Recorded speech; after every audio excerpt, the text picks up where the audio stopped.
ಚೈತ್ರ ನಾಪತ್ತೆ ಪ್ರಕರಣ ಬೇರೆ ಬೇರೆ ಆಯಾಮಗಳಲ್ಲಿ ಈಗ ಪೊಲೀಸರು ತನಿಖೆಯನ್ನ ಮಾಡ್ತಾ ಇದ್ದಾರೆ. ಆಕೆಯ ದ್ವಿಚಕ್ರ ವಾಹನ ಸಿಕ್ಕಿದೆ ಈಗ.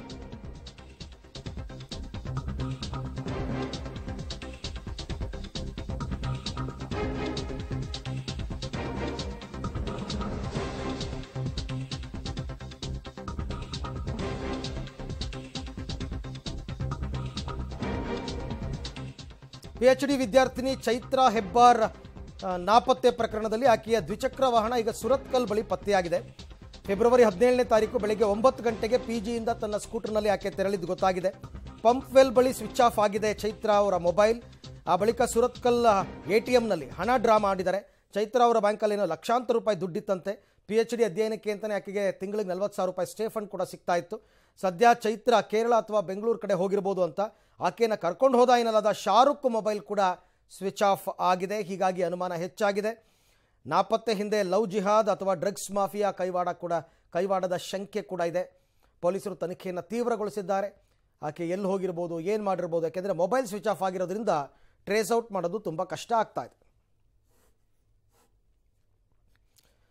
ಈ ಬಗ್ಗೆ ಮತ್ತಷ್ಟು ಮಾಹಿತಿ ನನ್ನ ಕೊಲೀಗ್ ಸುಕ್ಪಾಲ್ ಅವರಿಂದ ಪಡಿತಾ ಹೋಗೋಣ. ಸುಕ್ಪಾಲ್, ಈಗ ಚೈತ್ರ ಹೆಬ್ಬಾರ್ ಅವರ ಪೇರೆಂಟ್ಸ್ ಎಲ್ಲಿದ್ದಾರೆ? ಅವ್ರಿಗೇನಾದರೂ ಮಾಹಿತಿ ಸಿಕ್ಕಿದೆಯಾ? ಆಕೆ ಏನಾದರೂ ಸಂಪರ್ಕ ಮಾಡಿದಾರಾ? ಇದ್ರ ಬಗ್ಗೆ ಏನಾದರೂ ಅಪ್ಡೇಟ್ ಸಿಕ್ತಾ?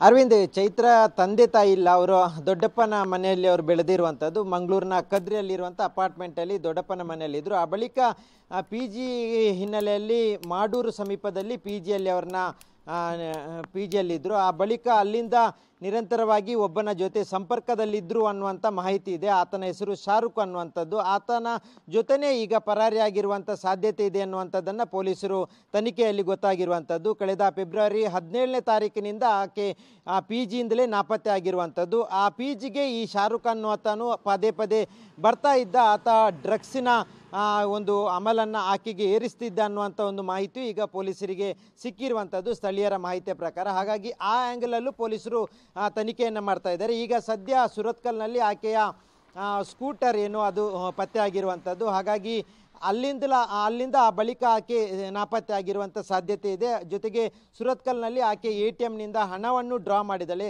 ಅವಳ ಅಕೌಂಟಲ್ಲಿ ಲಕ್ಷಾಂತರ ರೂಪಾಯಿ ಹಣ ಇತ್ತು. ಹಾಗಾಗಿ ಅಲ್ಲಿಂದ ATMನ ಮೂಲಕ ಹಣವನ್ನು ಡ್ರಾ ಮಾಡಿರುವಂಥದ್ದು ಈಗ ಬೆಳಕಿಗೆ ಬಂದಿದೆ ತನಿಖೆ ವೇಳೆ. ಹಾಗಾಗಿ ಆ ಬಳಿಕ 17ನೇ ತಾರೀಕಿನಿಂದ ಆಕೆಯ ಮೊಬೈಲ್ ಸ್ವಿಚ್ ಆಫ್ ಇರುವಂಥದ್ದು. ಜೊತೆಗೆ ಈ ಶಾರುಖ್ ಅನ್ನುವತನ ಮೊಬೈಲು ಸ್ವಿಚ್ ಆಫ್ ಆಗಿರುವಂಥದ್ದು. ಹಾಗಾಗಿ ಅವರಿಬ್ಬರು ಜೊತೆಗೆ ಹೋಗಿರುವಂಥ ಸಾಧ್ಯತೆ ಇದೆ. ಇದರಲ್ಲಿ ಲವ್ ಜಿಹಾದ್ ಇದೆ ಅನ್ನುವಂಥ ಆರೋಪವನ್ನು ಸಹ ಬಜರಂಗ ದಳದ ಕಾರ್ಯಕರ್ತರು ಮಾಡಿರುವಂಥದ್ದು. ಹಾಗಾಗಿ ಈಗ ಸದ್ಯ ಉಳ್ಳಾಲ ಪೊಲೀಸ್ ಠಾಣೆಯಲ್ಲಿ ಪ್ರಕರಣ ದಾಖಲಾಗಿದೆ. ಇಬ್ಬರು ಆರೋಪಿಗಳ ಏನು ನಾಪತ್ತೆ ಆಗಿದ್ರೆ ಅವ್ರನ್ನ ಪತ್ತೆ ಹಚ್ಚುವಂಥ ಕೆಲಸ ಮುಂದುವರೆದಿರುವಂಥದ್ದು. ಥ್ಯಾಂಕ್ ಯು ಸುಕ್ಪಾಲ್ ತಮ್ಮ ಎಲ್ಲ ಮಾಹಿತಿಗಾಗಿ. ಒಟ್ಟಾರೆ ಈಗ ಸದ್ಯಕ್ಕಂತೂ ಪೊಲೀಸರು ಬೇರೆ ಬೇರೆ ಆಯಾಮಗಳಲ್ಲಿ ತನಿಖೆ ಮುಂದುವರಿಸಿದ್ದಾರೆ. ಗೊತ್ತಾಗುತ್ತೆ ವೇರ್ ಅಬೌಟ್ಸ್ ಒಂದೆರಡು ದಿವಸದಲ್ಲೇ ಗೊತ್ತಾಗುತ್ತೆ ಎಲ್ಲಿ ಹೋಗಿದ್ದಾರೆ, ಏನೋ ಎತ್ತ ಅಂತಕ್ಕಂಥದ್ದು.